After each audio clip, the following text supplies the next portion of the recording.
If you're wondering why we're wearing jackets, it's around -2 degrees in this room, so you're just going to have to put up with it. But we're moving office as well. I train and run 4 to 6 kilometers, but every week after playing soccer, my body feels super fatigued. So what's happening here is you're just training a different energy system. When you're playing soccer, you're not going out and jogging a 5K. You're sprinting, you're stopping, you're also having to put a lot more force through the floor because of the agility requirements of soccer. So because you're planting one leg, lunging and driving off in a different direction, or maybe if somebody running at you, you're going to have to sprint towards them, then turn and backtrack and sprint backwards. All of this is a very, very different force requirement and energy system requirement than just going out for a 5K. Going out for 5Ks, 4, 5, 6 kilometer runs, whatever it is absolutely great to build a base level of cardio. But in terms of building your efficacy on the soccer field, whether it's 5-a-side or full pitch games, and in terms of getting rid of some of that muscular soreness and fatigue that comes along with that, you really have to be doing more specific work. What's the specific work look like? Well, it's probably some agility drills, maybe something like Illinois T drills, maybe it's some of the box or square drills, or maybe you're doing some agility ladder work. Then also to build that more power dependent sprint work into it, you want to be doing some sort of suicides or short distance sprints that will certainly help build the work capacity in your legs so you're less fatigued and destroyed after your 5-a-side or full pitch games. Can you go into more detail on why full extension isn't needed in the clean a la Plesnoy? So I like that in the question you put the full in inverted commas. So there's a couple of uses of words here that we need to be careful around. So the overarching concept we need to understand is that enough extension is enough. So if we compare the snatch to the clean, in the snatch, more extension, longer, faster, bigger, straighter extension is almost always better. And even if it's not better right now, eventually your timing will get better and the weights will get heavier so that the intention you're putting into the barbell for your full extension in the snatch is really useful. In the clean, however, we're looking at a lift that has a shorter bar pat, different intentions and focuses in the extension, whereas in the snatch we're focusing on a long extension. And for you, while it mightn't feel very long or while it mightn't look very long, what you're looking to do is to focus on a long and full extension, whereas in the clean we just want to extend just enough to give us time to get underneath the barbell. So the barbell height that the clean reaches versus where you fixate it in the front rack at the bottom of your squat is going to be a smaller distance compared to the snatch. So in the clean it's a shorter distance, the overall barbell pad is shorter, and so in the clean we're looking to just get enough height on the barbell. And over pull in the clean is an issue because when we're pulling that barbell really high, we're also focusing on pulling under. So we've got two options here. If we over pull the barbell, we can wait for it, catch it high and write it down, which is really inefficient. So it means our technique isn't as good as it could be. We're not as strong as we could be, or we're overexpressing our strength compared to our technique. So then the other option is pull the barbell really high but get under it faster. So then we get this timing and we get this crash of the clean. We miss the bounce. It's not as efficient. So what we want to do is time this perfectly. And for a lot of lifters, when practiced correctly, it'll feel like you have more room in your extension to go. Now, in some cases, you can have a full extension. If we pick big lifters, if we look at Tian Tao, Ruslan Nuruddinov, both of those pull under the barbell really efficiently, really great timing of the barbell, hardly ever miss bounces. But both of those pull for a really long extension, or compared to maybe someone like Anton Plesnoy. So it's somewhat of an individual aspect, but it's very different from the snatch. So the terminology we use is kind of correct, but we just need to be careful when applying it to ourselves and see what makes sense. So the main thing is you want to be making sure that you're not over pulling a barbell. And if a full extension is needed for you to pull the barbell to the correct height, then a full extension is correct. How do you balance recovering from an injury while trying to improve strength and power? Okay, so there's two things to think about here. The first thing is what you're actually pushing towards. You say trying to improve strength and power, so that's perfect, that ticks the box. And then the second thing is that stepped kind of spectrum of returning to play as we're going to move through that and how we should deal with it. So the first thing, I'm going to initially find out where the injury is. So if it's ankle, knee, hip, shoulder, the rest of my body then I basically put into overdrive. If you're worried about strength and power, and let's say you're a Rugby player, you have to take 6 or 8 weeks off because you've damaged your shoulder, you've separated your AC joint. Your legs, your hip, your back, everything is going to get smashed as much as you can possibly smash it, because you're not doing pitch sessions, you're not having to play games, and you're not having to deal with the other recovery factors of being involved in contact. And so now in the gym, you're really hitting your legs hard, you're really hitting your posterior chain and back hard, and then the opposite side, so the non-injured side, you're going to town on that with dumbbell bench pressing, single arm rows, curls, tricep extensions. Your body essentially is going to go into the heaviest off-season period that you can imagine is applicable for your sport. Secondary to that, without moving on, is that you have to ensure all the other factors are in place. So if you're a strength and power athlete and you're really wanting to make the most of this time when you're injured, or make the most of this time away from your sport, you need to make sure your recovery is absolutely bang on. Being injured isn't the time to go and drink and party and hang out with your friends. It's really a time to be responsible and focusing on that recovery. The second thing is your calorie intake should be absolutely bang on. A lot of us, as you're in season, are really going to struggle to get enough calories. You'll find your weight will slowly tick down over the course of the season. You'll gradually become leaner and leaner to the point where you're probably even starting to lose some muscle mass. Now, in our injured phase, because we're not on the pitch or on the field as much as we would be, because we're not competing regularly, oftentimes you'll see a downtick in people's nutritional intakes. So they might have gone from 3,500 calories per day to 2,800 calories per day. This obviously suits the energy demands of what's going on. I was training a lot, now I'm training less. But it doesn't put us in the best possible situation for recovery. So I'm making sure I'm taking in as much protein as I can, I'm well hydrated all the time, and I'm getting the best quality sleep and recovery I can possibly get. Now, the second aspect to this is that stepped return to play. So the first step in this is complete and utter rest of the joint, the area that's injured, wherever it is. I immobilize it, I allow that inflammation to occur, and I just rest it. That's usually around 48 to 72 hours, and we really don't want to be completely immobilizing it beyond that, aside of course from a massive bone break or something along those lines. After that then, the next thing is just bringing back some movement into the area. So certain areas, such as the ankle, or what we're really looking at is we're looking at those distal ends of our limbs, ankles, wrists, hands, don't get a massive amount of blood flow, don't get a lot of lymphatic drainage, and so we really want to be slowly introducing some movement back in there. It's very important when we're pushing all of the other training as hard as we can possibly push it, that I'm not trying to bring in some amount of recovery work with my ankle when I'm in those sessions. The recovery work that I'm doing with my ankle should be done on every 30 or 45 minutes. A timer goes off on my phone and I lift my foot up and I slowly do 10 reps of hinging my ankle over and back. This is the second step. It's slow reintroduction to movement. The third step then is your structured prehab or rehab work that your physio or healthcare professional will give you, whether this is to recover from tendon injuries, joint issues, broken bones. You will get rehab work, and that's your third step of recovery. This will usually be anywhere from 1 month to 3 months in duration. And what you're looking to do is bring you back to a full player status. The fourth step then is gradually transitioning. So we've gone really hard with our other strength and power work, and I'm kind of treading water here with my rehab, and then gradually I'll bring these two things back in to being a bit more sport specific and my returning to play. The last thing you want to do is finish off your heavy gym sessions on a Friday and immediately the next Monday you're back on the field. You need a certain period of crossover or transfer to occur. That might be just 2 weeks of you gradually getting back out on the field or getting back out on the court, maybe taking a few serves or doing some ball handling work depending on what sport it is. But this offers you a far better strategy to return to play rather than just going immediately into my strength and power work on the non-injured areas and then immediately transferring back to the sport. How much volume should you do in an off-season for sprinting?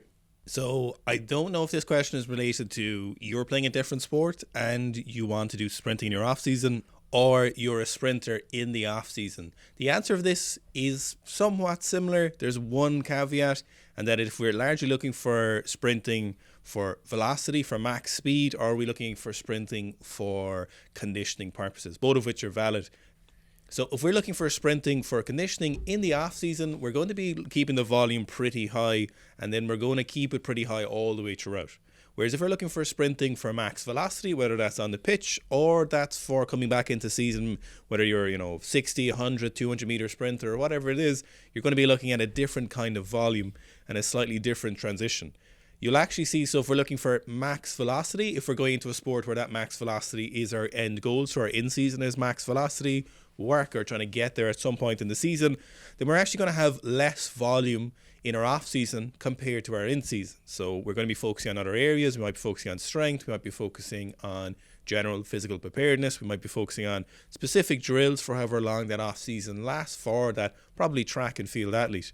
However, if we're looking at sprinting for the purpose of being faster on the pitch, or we're looking at sprinting for being more well-conditioned while also trying to be pretty fast, we're going to have a lot of volume for longer. So when it comes to actual sets and reps, or what we mean when we're saying higher volume with sprinting sessions, it again comes down to what kind of goal is a session. So if we're looking for a max velocity session, we could be done in 3, 4, 5 reps. So if we discount our warm-ups, if we take out, maybe we warm up with some general movement, if we warm up with A and B skips or something like that, if we look at actual working sets, you could literally hit your goal for the day within 3 to 5 reps, for example. Now, this probably won't happen at the start of the season, but as the sessions go on, and if you're trying to peak that velocity, whether that's peaking the velocity towards the end of your off season, or you're trying to get into a position where you're going back into your velocity based training for your in season,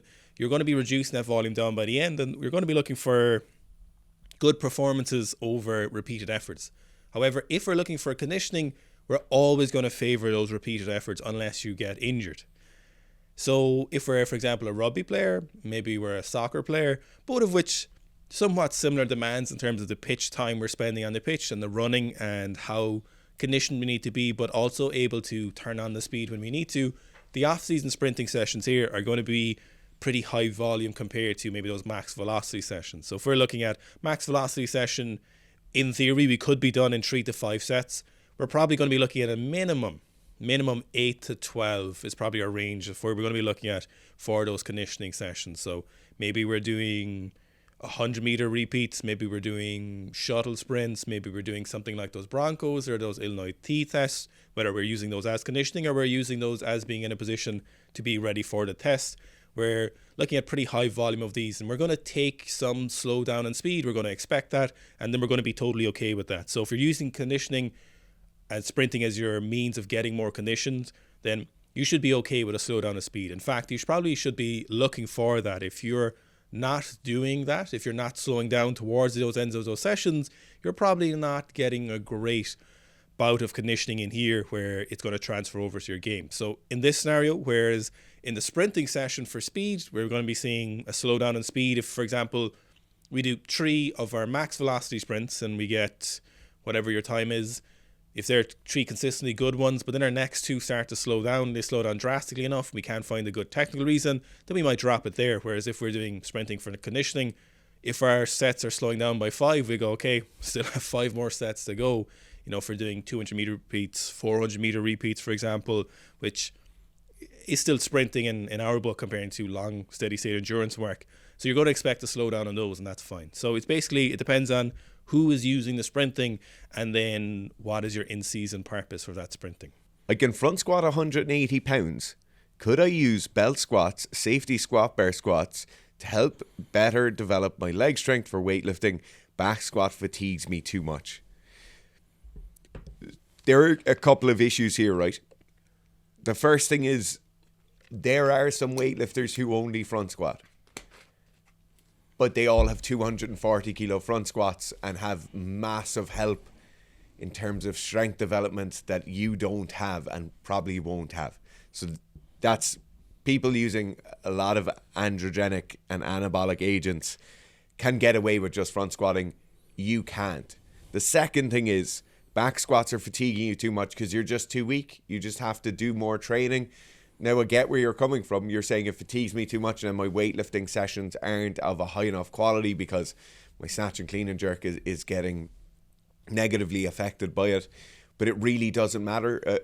An 80 kilo front squat isn't going to be heavy enough for you to do the numbers you want to do in weightlifting. I assume you want to clean and jerk 100 kilos. That's going to be a major goal for everybody who's in weightlifting. 180 pounds is never going to be enough no matter what you're doing in any area of weightlifting. So definitely just get back to the back squats. Back squats are fatiguing. If back squats are more fatiguing than front squats for you, I would be looking at the mechanics of your back squat. What's going on there? Why is it so much harder for you to do a standard high or mid bar back squat in comparison to a safety squat bar or a front squat? More than likely, there's some movement restrictions around the ankles or the hips that are causing you to have your hips very far back. And then with the front squat or with the safety squat bar, we can bring the weight slightly further forward and make it a bit easier. In any case, there is no replacing the back squat. In this specific case, I would say the worst thing you could possibly do is do more belt squats and safety squat bar squats, because your biggest aim now should be getting a back squat that's reasonable and a front squat that's reasonable for what you want to do in weightlifting.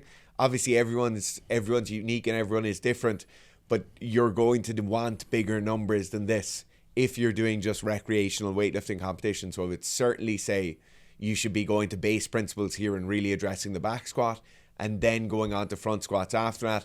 And then once your back squat is at a good level, whether that's a double body weight back squat, whether that is a back squat that's 2 times heavier than your snatch, whatever it is, once that back squat is sufficiently heavy and maybe you're pulling back the emphasis on that slightly, and then you want some specific leg work, or then you want some specific quad development work, in that case bring in belt squats, and in that case bring in safety squat bar squats. But that is years down the line from where you are currently.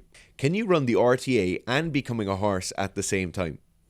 You can, but you don't need to. There's lots of squatting in the Becoming a Horse programs in those blocks. So I would say leave them as is. You don't need to add in the rotating or squat programs. You could if you wanted to and replace the back squats, but there really is no need, and the programs work better if they're, in this case, the Becoming a Horse program, if they're left alone. How do you program, or would you program, hack squats as an accessory for the back squat? I probably wouldn't.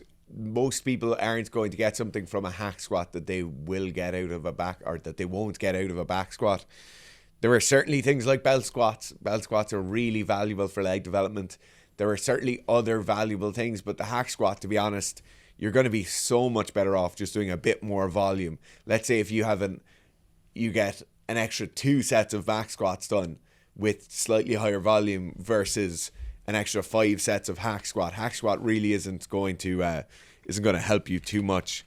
Obviously, in a bodybuilding context, hack squats are nice, but I'm assuming you're looking for kind of general athletic development rather than anything else. But hack squats are really a tool for bodybuilders. Balancing volume to avoid sickness in combat sports athletes. So the first thing I suppose you need to accept here in terms of combat sports is that it's something that's going to happen more often compared to other sports. So with that in mind, you're trying to do everything outside of training to facilitate less incidents of getting sick or shorter bouts of getting sick, and decreasing the intensity of those.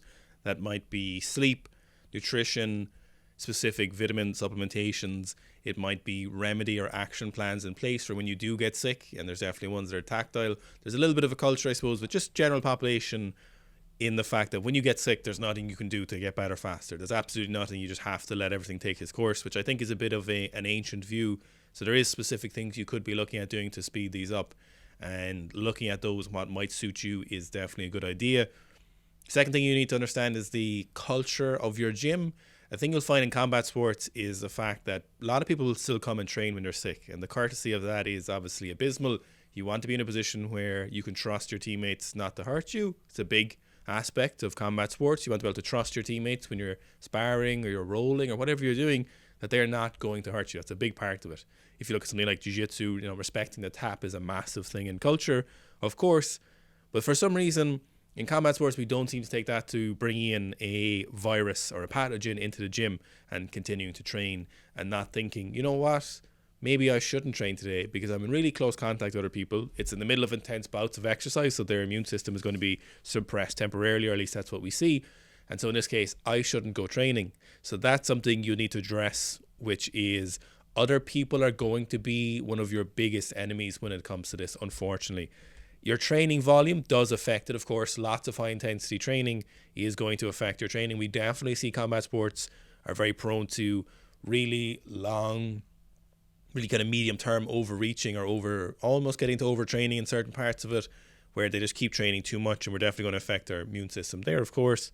But again, it does come back to, if you've ticked all those boxes with your sleep and your nutrition and your volume is appropriate, then your biggest enemy is going to be your training partners, and trusting them and having an environment where they're reasonably clean, their hygiene is good, and you can trust them not to come to training when they're sick.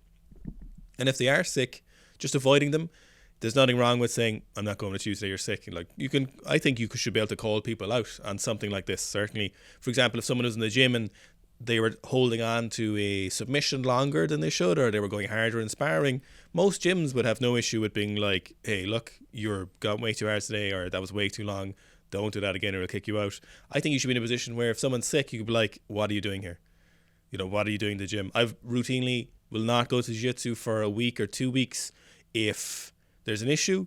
If I'm sick, I'll stay away purposely because I don't want to make other people sick. I'm super conscious of it. A lot of times these people have jobs, you have families, you have things to go to. So sacrificing getting sick or getting other people subsequently sick there isn't, courteous. So I think if you're in a position, if you're in a gym where you're well established and you have friends, you should be able to just say, look, what are you doing here? You shouldn't be. I'm not going to train at you today. You're going to get me sick. I think that's one of the biggest aspects. It's definitely unfortunate because the nature of combat sports is people want to go intense, but you have to be conscious of who you're training with and what they're doing as well. So once you've got the other areas ticked, you just have to be in a position where, what are other people doing? And it's going to be pretty hard. So it's the nature of it. You're just going to get sick more often. It's like being in a crash. When your child goes to a crash or play school or preschool, they get sick a lot, and combat sports gyms are just like crashes, really, I suppose.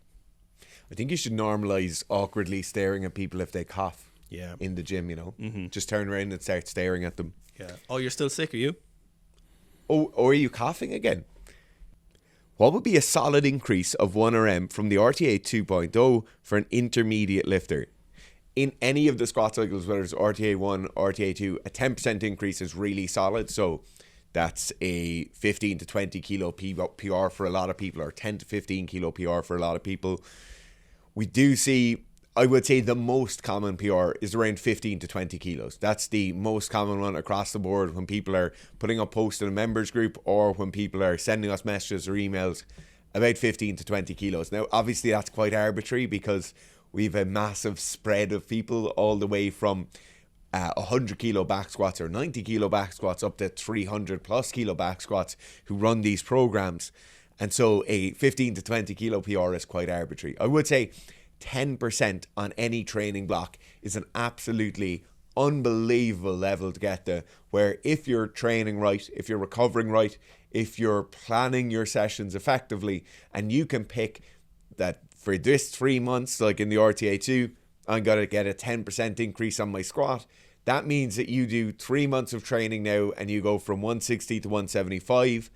Then in another 2 or 3 months time, you do another big 3 month block. You go from 175 up to 190 or 192.5. And then it means that every single year you're adding significant amount of weight to your squat. This clearly doesn't work the whole way up past 400 kilos, because there's loads of people training for 10 years and they won't add 10% every single time. But in these particular programs, what we're talking about is intensive bouts of very specific strength training to bring up 1 or 2 aspects of fitness. You should be expecting around 10%, and it looks like 15 to 20 kilos for most people. Imagine 10% for me would be 30 kilos. Yeah, it's insane. So 10% is a massive insane. Massive. That's crazy. If you can only train 3 times per week, how would you run the Weightlifting 2.0 program? So what we would do here is just continue on a week as if the next Monday was still part of that previous week. So let's say we're training Monday, Tuesday, Wednesday, or Monday, Tuesday, Friday, for example.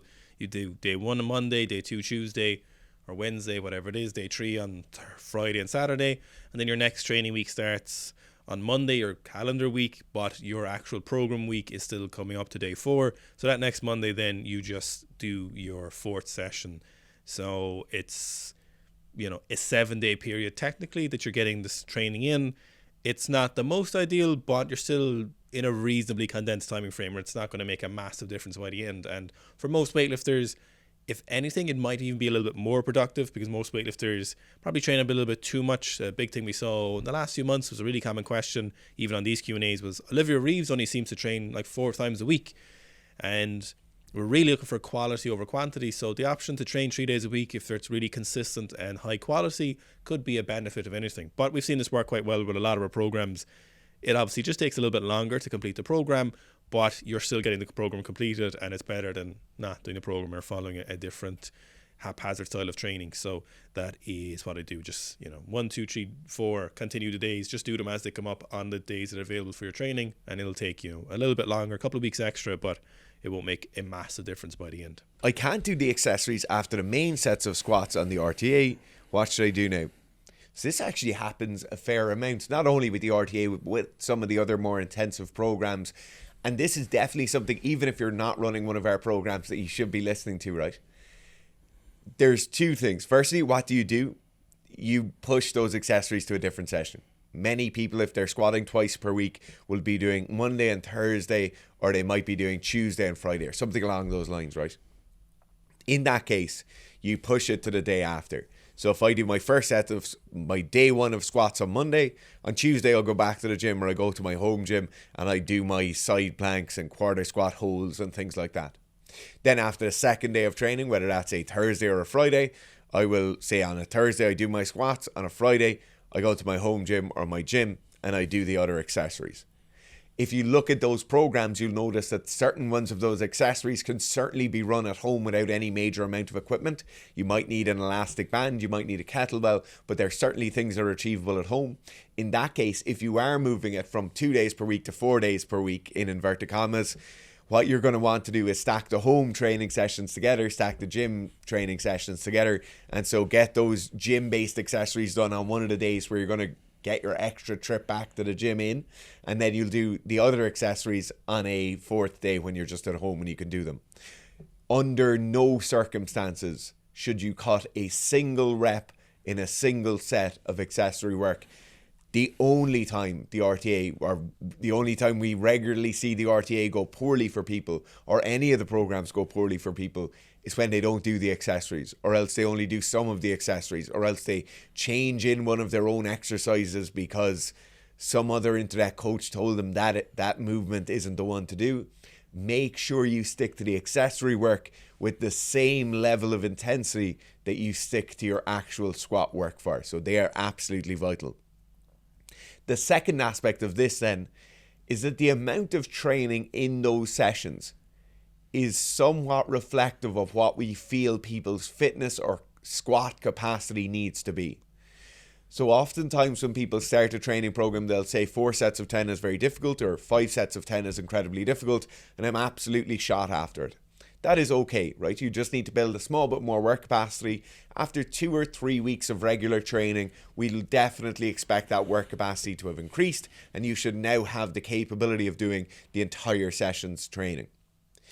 If you're finding that no matter what you do, or no matter how hard you concentrate on getting the work done, you're still absolutely bait afterwards, then you certainly need to be looking at your general work capacity, and more than likely adding some general physical preparedness work in there.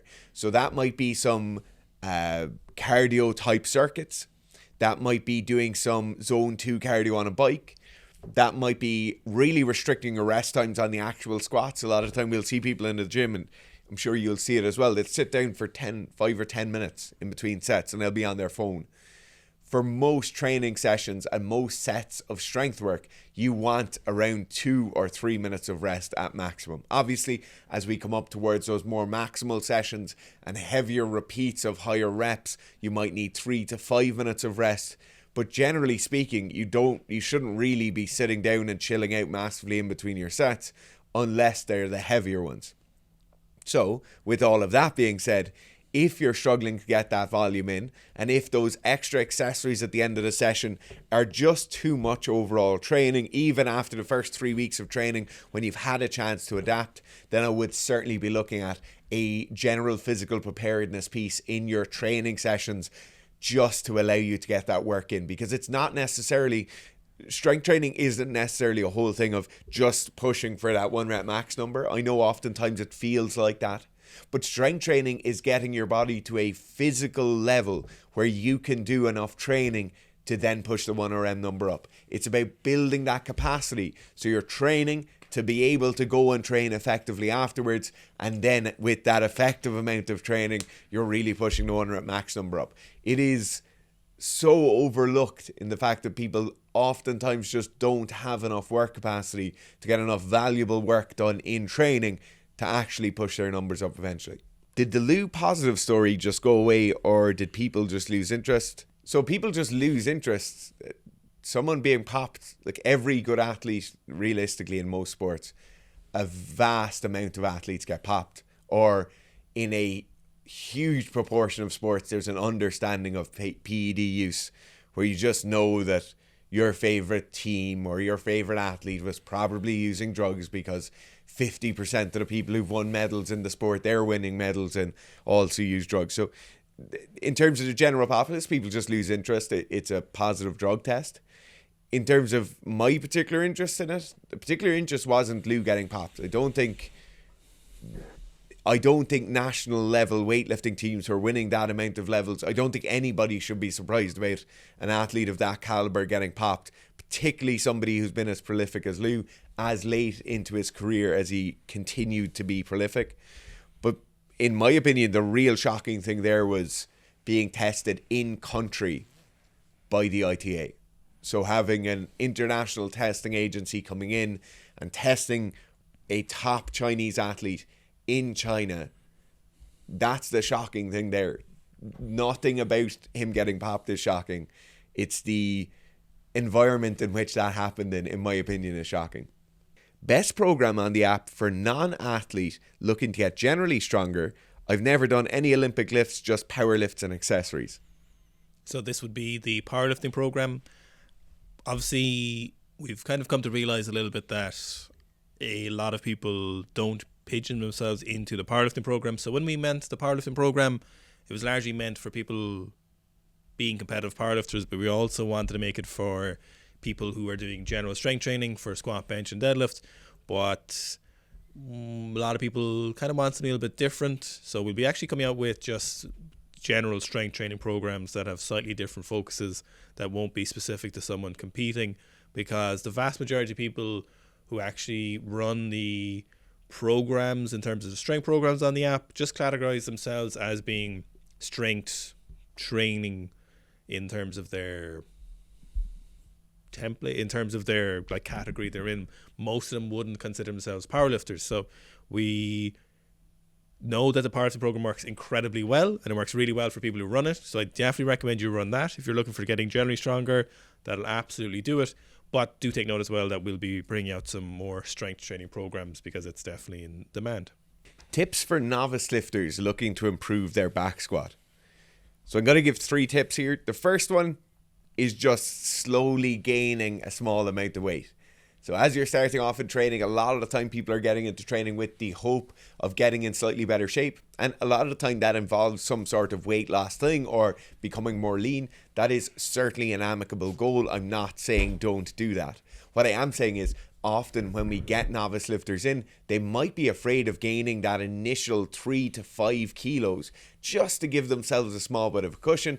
And it makes an massive difference to how good their back squat or how well their back squat can progress.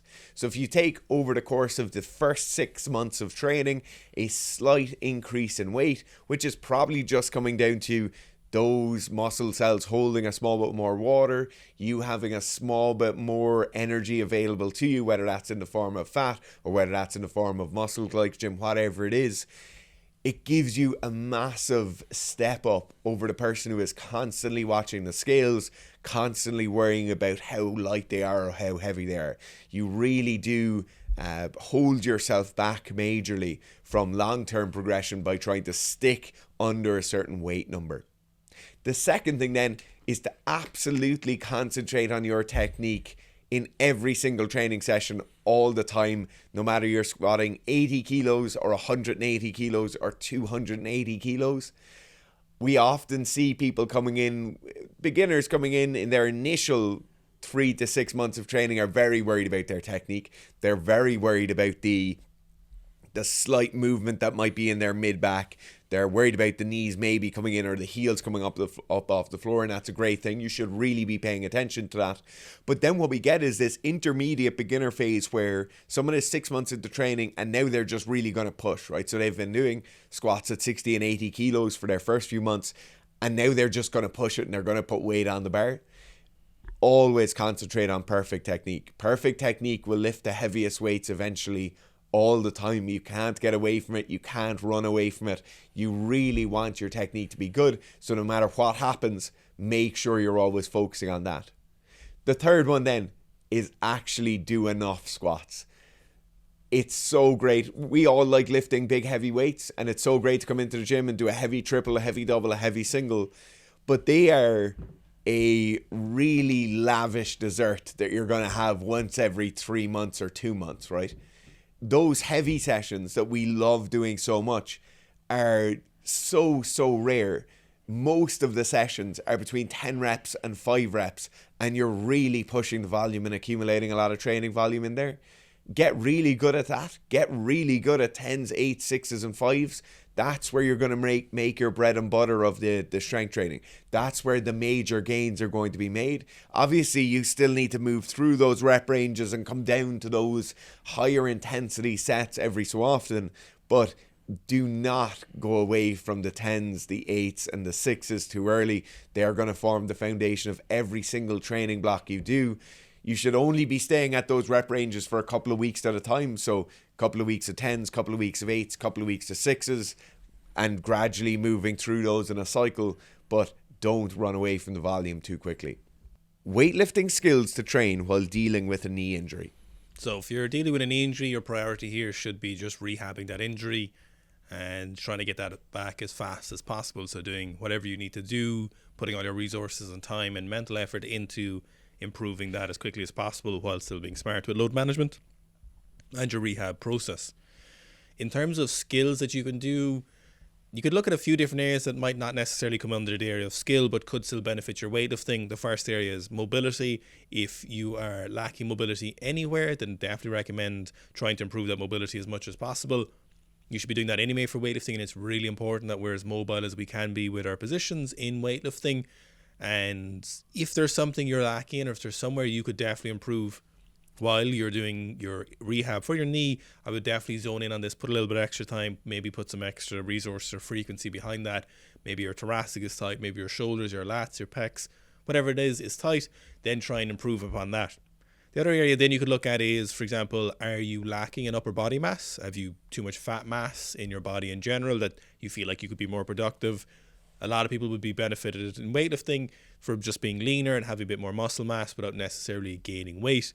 So in this case, is this an opportunity for you to lose a little bit of adipose tissue, put yourself in a caloric deficit, something like that, and then see, could at the same time or after the fat loss phase, could I focus on a bit more upper body muscle mass or even lower body if it's applicable to you? Which brings me on to the third point, is just try and maintain muscle mass as much as possible or try and build upon it. You know, you don't really have a concern where you're going to lose mobility or positions. You know, as a natural athlete, assuming you're a natural athlete, for most people who practice weightlifting in a non-professional sense are natural, although not all, you're not really in a place where you need to worry about getting so muscular that you're going to lose mobility. You know, you're not going to blow up like that, for example. So I'd be looking at, can you do a bit of extra upper body bodybuilding work? And then generally in most cases, unless your knee injury required surgery, you probably can get a lot of stimulus through even that injured limb. So looking at leg extensions, maybe you can do half range of motion belt squats, maybe you can do hamstring curls. Whatever it is you can do that won't aggravate your injury would definitely be a good idea, and getting your upper body and lower body with even a little bit of extra muscle is going to be beneficial to you. Outside of that, there's no real weightlifting skill that you can practice unless your knee allows it. So if for some reason you can do split jerks with your injured knee, but you can't do squatting motions or anything, then definitely practice some extra split jerks if possible. But fat loss, mobility and muscle mass would probably be the main ones you'd be looking at. And there's nothing really skill-wise in weightlifting that's going to make you meaningfully better that is there in the absence of doing the full lifts, whereas muscle mass and less fat tissue and more mobility will definitely help your weightlifting in the long and medium run. Cues to better use the upper back when in the overhead position. What I will say here is a lot of the time we see the over back being overly cued in the overhead position. So whether that's the catch of the snatch or catch of the jerk, they're pushing themselves into the incorrect position. So that might be the scapula really squeezing in together like this and pigeoning the chest. We might see the shoulders really shrugging up into the barbell like this, and the shoulders not being in an ideal position to support weight. Or what we might see is really driving the torso and chest through and down, and then squeezing the shoulders back together behind. All of these things put us in a poor position. What puts us in a good position? Well, firstly, a neutral overhead position, so not massively internally or externally rotated with the shoulders. I want both of my scapula to sit as flat on my back as I possibly can. So if that means I have to pull them in slightly, then that's okay. But I certainly don't want to be scrunching my back up as much as I can possibly scrunch it. And then the final thing to that is making sure I'm not pushing my chest forward and down and having my head shooting down towards the floor like this. You want the barbell to be straight over the top of your shoulders, and ideally the back of your head to be straight underneath it. So if I was to look from the side, I shouldn't have this massive forward inclination with the shoulders. I shouldn't also be fully vertical because that will be almost impossible to maintain, but just a slight forward angle. My head should be neutral, so the ear in, or the hole in my ear should be over my neck should be over my shoulders, and my shoulders should be all in a direct line with my hips. It shouldn't be this head forward and down position. If to cue that correctly with your upper and mid back, you need to think about upper back extension or something along those lines, that's absolutely okay. But what I would say, generally speaking, is you don't want to be over cueing the upper back in the catch position. Think about locking out your elbows as strong as you possibly can. Think about a nice vertical torso and not driving your head forward and down too much. And think about the legs and the lower back working as much as you can in that catch position. But you don't need to overthink what your upper back is doing when the barbell is overhead. As long as the position is correct, you shouldn't be cueing it too much. Should I learn the Olympic lift powers? Is it worth it for a GAA off-season? So in theory, it would be worth it. It would be worth you having this ability to move a weight, contract, relax, things we've always talking about, change of direction, bracing. But in practicality, I have yet to meet or coach anyone in the GAA who is really in a position to justify learning the Olympic lifts to a meaningful value before we addressed mobility, general movement patterns, things like squatting deeply, getting below parallel, being in a position where you can rack a barbell, being in a position where you can hold a barbell overhead stably, just general coordination in the gym and strength training, knowing where your body is. It's not that you couldn't go and practice the Olympic lifts, but in terms of bang for your buck or training sessions, GA players notoriously overtrained, overplayed, overmatched, overran, under-resourced in terms of strength training, having, an off-season shorter than it's probably ever been in the history of GA. You've got maybe 3 1-hour sessions, 3 90 minutes a week. If you're with a team, maybe in the off-season, if that's even the case. If you're by yourself, maybe you've got 3 hours a week to train. I don't really want you going into the gym and spending 20 minutes practicing poor power cleans. What I'd love if you do is go in and practice. You've got back squats for the day, but your back squat might be the best. So we warm up with goblet squats. We do a little bit extra mobility, and then we get your squatting done, and then we learn something like a hinge pattern, a stiff-legged deadlift, a Romanian deadlift, something like that. Maybe we do it at pressing. Maybe we get some conditioning in. I'd love all those things to be done first. If you're someone who's playing GA and you can squat 180, you're 85 kilos body weight, you've got a massive squat, you're really adept at strength training, then you could be like, look, we could definitely add in 15 minutes of power cleans, get some of the benefits. But from what I've seen from most GA players, the answer is, in theory, yes. In practicality, it's a waste of your valuable time. Would you program weightlifting accessories differently while doing a fat loss phase? Yes and no. So when we're looking at the accessories, we're given the option here to be really increasing caloric intake and probably increasing that post-exercise oxygen consumption. So damaging the muscle more, causing us to burn calories in the hours after training to recover that muscle and to bring the muscle glycogen back in there. This really depends how valuable your weightlifting is to you though. So if you're somebody and you're just recreationally weightlifting, you really like doing it as a form of personal achievement, you're gaining some strength, you're getting in slightly better shape while you're doing it, great. During the fat loss phase, you can ramp up the overall volume on the accessories, really hit the upper body accessories as much as you can. You're, instead of going for 4 sets of 10 on push-ups and sit-ups, you might be going for 6 maximal sets of push-ups and sit-ups, and you're really going to be smashing yourself, really forcing that increased recovery need. Hopefully still holding yourself in a calorie deficit, but giving yourself a bit more petrol to burn, right? If the opposite case is true though, and you're a competitive weightlifter, or you've been weightlifting for a number of years and you've an important competition coming up and you're in a fat loss phase that is important for you to get in slightly better body composition, but most importantly drop down some weight without losing a massive amount of muscle mass, in that case our accessories should be somewhat maintained, or they shouldn't be messed with too much. What you're really going to look for here is a nutritional leveraging. So you're going to be really pushing your nutritional side of things to make sure you're in a deficit.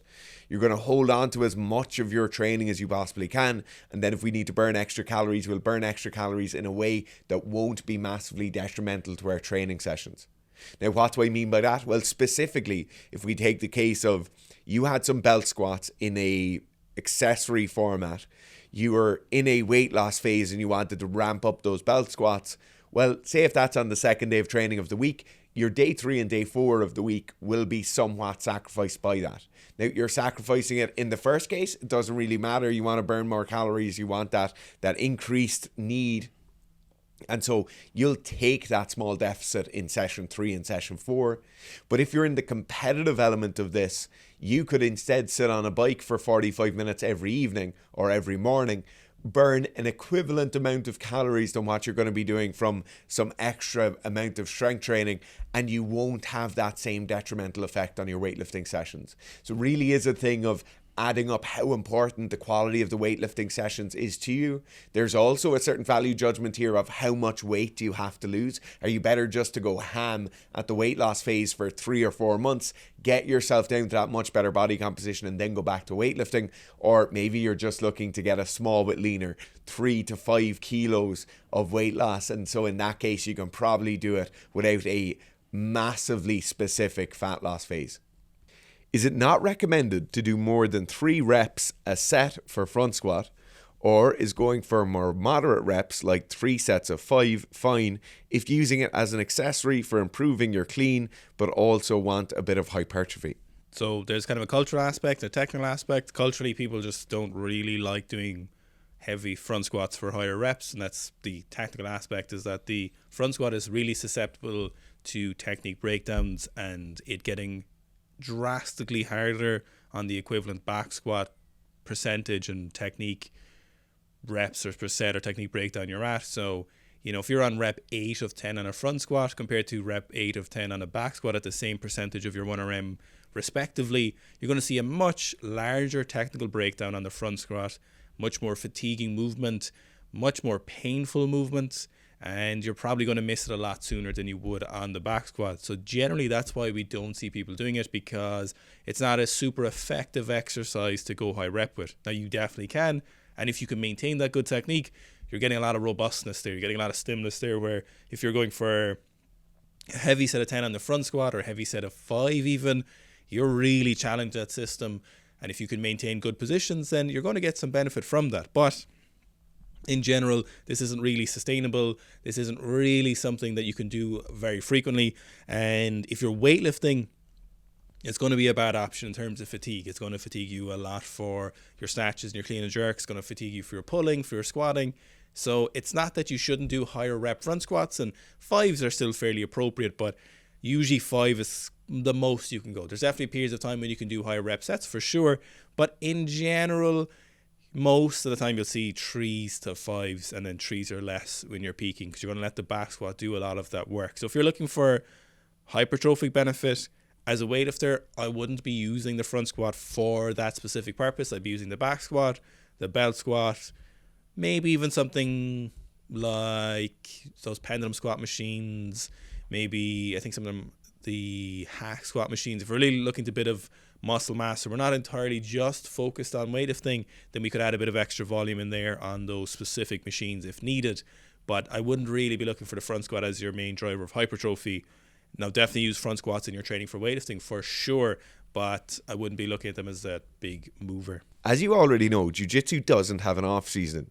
Should I have one myself, even though everyone else keeps training, I can't handle more than 3 times a week in the gym while training. This really is about what you want to do. If you want to go to Euros or Worlds next year, say, or Pans and whatever, and you want to compete at a very high level, then taking off-season is going to be really important. Assuming you have some physiological needs, right? Assuming you need to be faster, more powerful, stronger, gain muscle mass, lose weight. If you need to take some time away from jiu-jitsu to go and chase any of those things, then you have to do it. If you're not in that situation though, and you like doing recreational jiu-jitsu, and you know you need to be stronger, faster, and more powerful, then what you really need to do is you need to look at your general scheduling and figure out something that works for you quite well now. Now, you say I can't do more than 3 times a week in the gym. 3 times a week in the gym, if you're doing the correct work, is going to be phenomenally useful for jiu-jitsu. What the problems are, where we commonly see these problems occurring though, someone's in the gym 2 or 3 times a week, they should be doing enough, they're incurring enough stimulus to be bringing about those strength increases, but they might just be overdoing it on the sparring, overdoing it on the drilling side of things, right? So in that case, you need to look at the overall training load for the week and figure out something that works quite well. Off seasons are something we're massive fans of.